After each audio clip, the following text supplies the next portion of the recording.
Lue Elizondo has just dropped his latest book called Imminent: Inside the Pentagon's Hunt for UFOs. And obviously, as a Pentagon insider, this has got the UFO community absolutely buzzing. Now, straight off the bat, it is available over on Amazon, and it says that the former head of the Pentagon program responsible for the investigation of UFOs, now known as Unidentified Anomalous Phenomena, UAP, reveals long-hidden truths about profound implications not only for national security but our understanding of the universe. Lue Elizondo is the former senior intelligence officer and special agent who recruited into the strange and highly sensitive US government program to investigate UAP incursions into sensitive military installations in airspace. To accomplish his mission, Elizondo had to rely on decades of experience gained working from America's most sensitive classified programs. Even then, he was not prepared for what he would learn about the truth of the government's long, shadowy involvement in UAP investigations and the lengths officials would take to keep them secret. Now, there are 3 official ratings, and at the minute, this is a #1 bestseller, so he's doing bits right now. And if we obviously go to the 3 ratings, it says, first one is 5 stars, excellent read, excellent, insightful book by one of the few people I believe to tell the truth, opened my eyes to the topics I had no clue about. Thanks, Lou, for making a bold statement. Didn't disappoint. Facts crazier than fiction. Great read. I'm hoping many others will follow the lead and explore these truths. Thank you for your service, not only as in this country, but for humanity. 4 people found this one helpful, which was great. So obviously, the book's already out to huge success. #1 bestseller, and also very good reviews thus far. And obviously on the campaign to talk about this entire thing, he's doing a lot of interviews and he's talking to a lot of people. Obviously the most notable being the Daily Mail, which we're going to look at in just a moment. But it has also been confirmed that he will be speaking with none other than Ross Coulthart, 10 p.m. this Friday the 23rd on News Nation. The UFO hunter Lue Elizondo sits down with me to talk Imminent, his new book revealing just what the US government, Department of Defense, and tagging all these people and others are hiding on UAPs. And this was a little trailer. News Nation exclusive. Is the US government still lying to us about UFOs? Yes. We're not alone. Special correspondent Ross Coulthart goes one-on-one with a former Pentagon official who's risking everything to unearth the truth. We're well beyond reasonable doubt. Sharing secrets and new information never revealed before until now. It sounds crazy. What I'm saying is real. Confessions of a UFO Hunter. Friday at 9, 8 Central, only on News Nation. You know this is going to be huge for News Nation. They are probably absolutely buzzing off their tits that they managed to get this one. But over on the Daily Mail, there was an interview with Lue Elizondo, and they spoke about UFOs in combat formation, UFOs in sensitive US airspace, UFO traps that gather data, big nuclear footprint Congress is being briefed fairly routinely by whistleblowers, US has non-human craft and material, folks in ATIP experience strange things, Lue and his family saw a volleyball-sized green orbs in his home. And then goes on to talk about what the context of the entire thing is, but we're going to take a little look at this little snippet and continue. I remember distinctly a conversation I had with Dr. Lakatsky during the early time when he was, I think, assessing me is probably what they were doing, see if I'd be a good fit. And I remember him very distinctly at the end of the conversation. He pulled his glasses down and he looked over his glasses at me and he said, "What do you think about UFOs?" And I paused for a moment and I responded truthfully. I said, "I don't." And he said, "Well, do you not believe in them?" And I said, "No, I didn't say that. You asked me if I thought about what do I think about UFOs, and I said I don't. I don't have the luxury to think about them. I'm too busy, trying to chase bad guys and make things work." And he said to me, he said, "Well, that's fair enough, but don't let your own personal bias get the best of you, because what you may learn here, may challenge any preconceived notions or narratives that you have." Imagine that, being told that your preconceived notions might just be, challenged by what you're going to learn in your job. That's pretty crazy. And that's really when I first learned what this program was about. We were getting multiple reports, a lot of reports of UAP, we call them UAP now, but in the vernacular UFOs, were being encountered over controlled US airspace and theaters of combat, and were posing in some cases a flight safety risk to our pilots. Now, what do I mean by that? So We have reports and videos, in some cases, of these UFOs splitting a combat formation. Now, if you know what a combat formation is, these aircraft fly very close to each other in a combat scenario, right? So they're like this. When you have a UAP splitting the formation, that's problematic. Furthermore, we have countless reports of these things being encountered over controlled U.S. airspace, over sensitive military facilities and installations, and we had no idea where these things were from. The origin, we had no clue. Their performance characteristics were stunning. These were beyond next generation technology. These were things that could perform in ways that outperformed anything that we had in our inventory, and we were pretty sure outperformed anything that our adversaries had. We were getting these routine pleas, these cries from the field. In fact, I remember one email very specifically where one of the senior people in the fleet, a very senior officer, basically said, "Look, these things are all over the ship. I don't know what to tell you. I can't keep people below deck forever and keep this a secret. What do you want me to do?" We keep telling them, "Look, the cavalry's coming. We've got these plans in place to help you out." And every time we would want to get this briefed up to a higher level, we were being basically stovepiped and then cut off. We actually had at one point if you will, a trap set up to collect information on these UAP. I can only talk about it because I've now had approval by the Pentagon to talk about it. It has now been cleared for me to talk about it. But we had a plan to set up a real big nuclear footprint, something we knew would be irresistible for these UAP. And then once we started seeing these UAP, the trap would be sprung. Congress is.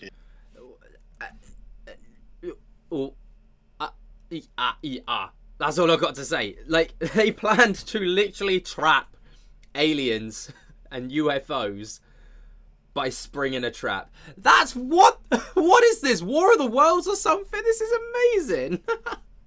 Is being briefed fairly routinely by whistleblowers. Some of them have not been made public yet. Wow. New whistleblowers are ready to come out, provided they had the right legal protection. Oh, we were told by the people who had the material. I mean, it's kind of when they sit there and say, "Yeah, look, we're happy to have this conversation with you.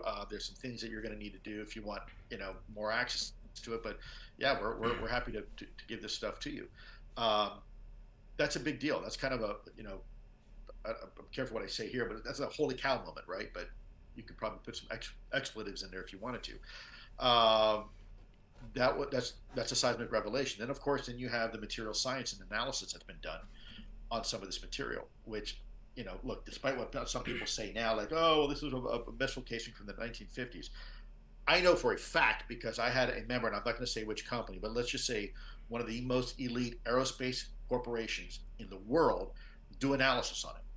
And I can tell you that what they came to a conclusion with, and after they actually was able to manufacture at a macro, very crude level, at over $1 million and broke the machine in the process, we know conclusively this was not technology that was manufactured in the 1950s by some sort of missile company. Look, if you look at it temporally and say, well, maybe the Russians have that technology now.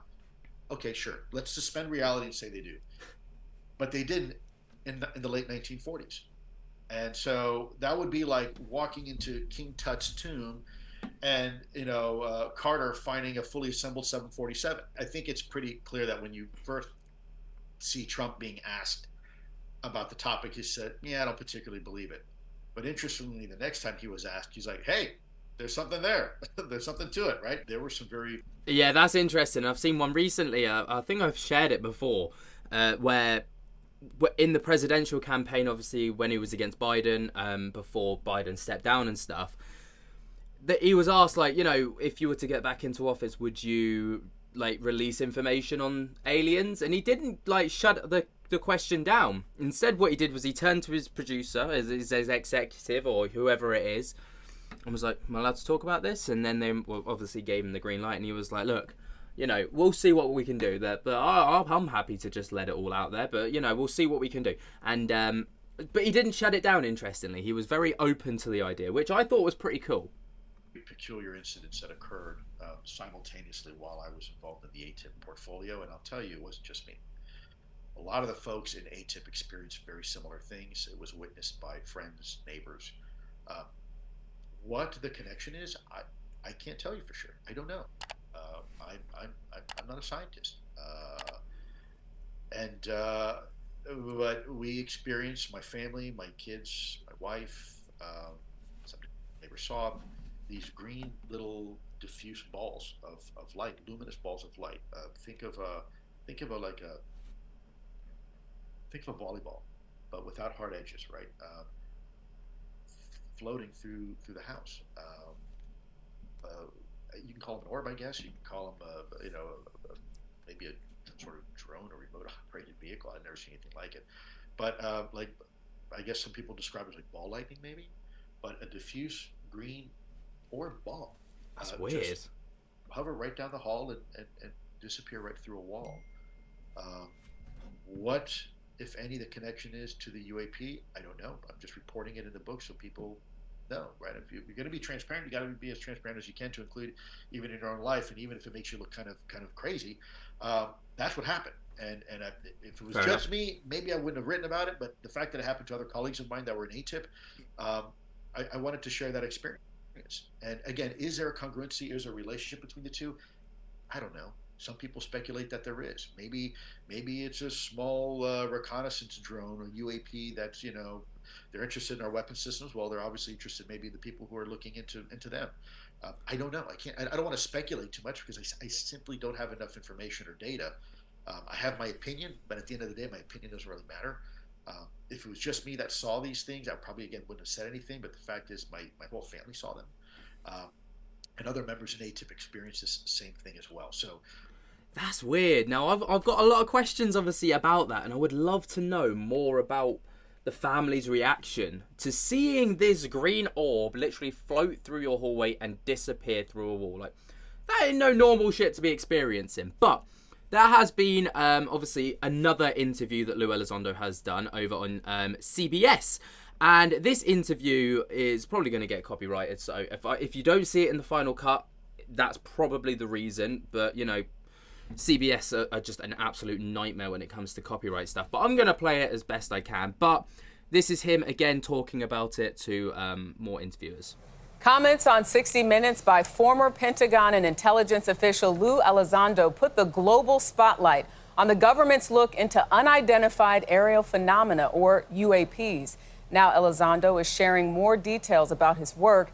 He is the author of the new book, Imminent, Inside the Pentagon's Hunt for UFOs.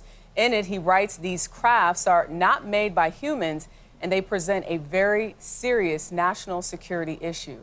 Lue Elizondo joins us first right here on CBS Mornings. Welcome. Thank you. My honor and privilege. Yeah, a lot of people, I think, even if you don't believe in UFOs or you are someone that definitely believes that there is something out there, you talk about this idea of these crafts being created to, quote, be friends from out of town. What makes you so certain that they're not made by humans? And also, if I could, early in your book, you said when governments lie to their people, all of democracy is at risk. Do you think the government is lying? Well, we know that the government never lies, right? Iran-Contra, Pentagon Papers, Afghanistan withdrawal. No, unfortunately, the government is not this huge colossal machine, if you will. It's segregated into these little fiefdoms, if you will. And unfortunately, they don't always coordinate and talk with one another. As far as these vehicles not being made by humans, if you will, that's not me saying that. We have scientists, some of the top scientists that your taxpayer dollars have paid for them to conduct this research. And at the end of the day, when you're studying the material and you're studying the capabilities of these vehicles, and frankly, there's nothing that we have that compares to what these vehicles can do, the capabilities that they're demonstrating in front of us, then one has to ask, well, where are they from? And if it's not our technology and it's not some sort of adversarial technology, it's someone's technology. And this is the thing, like many high-ranking people with very, very good credibility talk about this stuff, and they've seen this stuff. And, it's at the point now where too many people have seen too many things for there to be, for there to just be nothing. Do you know what I mean? Like, it's too sus. In a statement to CBS News, the Pentagon spokesperson said that the department will follow the data wherever it leads. However, to date, we have not found any credible evidence of extraterrestrial activity. whilst also releasing this footage, which is the gimbal UFO video, whilst also sitting on the, information where the Pentagon has literally said, yeah, we can't describe what that is, so technically it is a UFO. Come on, man. You think we're stupid? Are there other explanations that should be considered? Is there hard evidence that this is a non-human technology? That's a great point. And so I think we need to look at this from a temporal aspect, a time aspect. I think if you were to look at it now and say, well, there's no evidence these things are, if you will, not human. The reality is we've been dealing with this topic as a government for decades. So it's not like there's some sort of adversarial technology that just popped on the proverbial radar that's ahead of us. This is something we've been dealing with as a nation for 60 years. So let's put that into perspective. This would be like going into King Tut's tomb for the very first time and finding a fully assembled 747 inside the tomb. It doesn't make sense, right? From a time perspective, we're talking the 1950s, the late 1940s, where this technology has been demonstrated over controlled U.S. airspace, over some of our most sensitive military installations. And by the way, there's official U.S. documentation that substantiates this. You know what, Lou? I really enjoyed your book. I thought it was really eye-opening about the secrets that people keep. You make a point of saying you believe secrets have an expiration date. And it seems you and your family really went through hell as part of your job, both physically and mentally. And at one point, you ended up quitting your job, and your wife said to you, who quits a job without a job? And you said to her what? Well, I said to her a lot of things, I'm sure. At the end of the day, I made the decision to leave my job and pursue this topic because it was the right thing to do.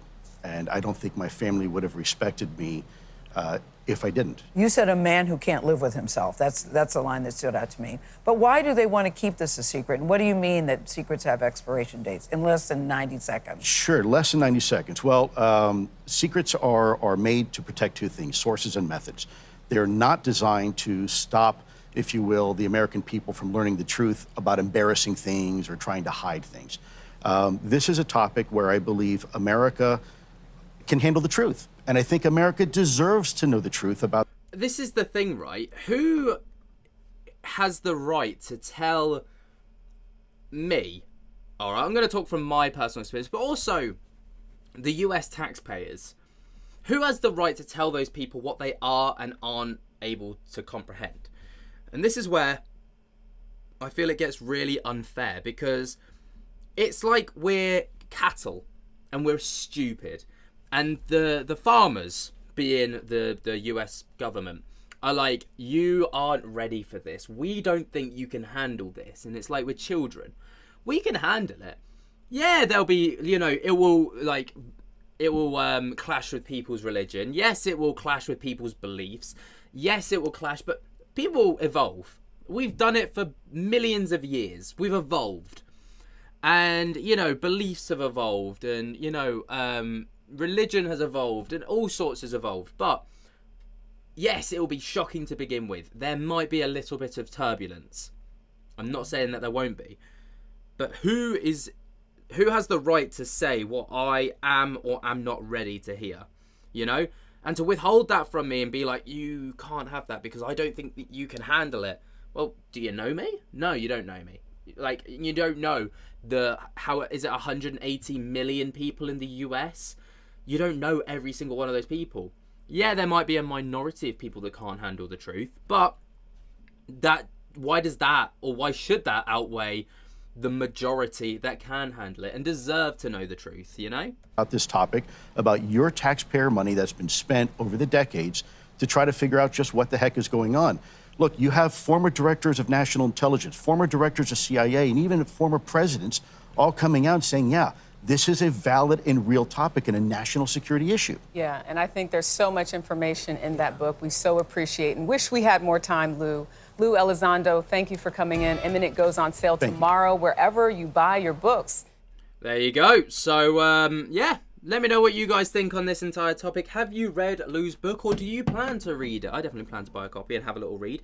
I'm not a very good reader. My ADHD just cannot handle books. I'd rather like audiobook, so I might get an audio version and just like listen to it. But what do you guys think? Let me know your thoughts and opinions down in the comments below. While you're down there, be sure to jump to get the hell out of that like button. And until next time, I'll speak to you later. Peace.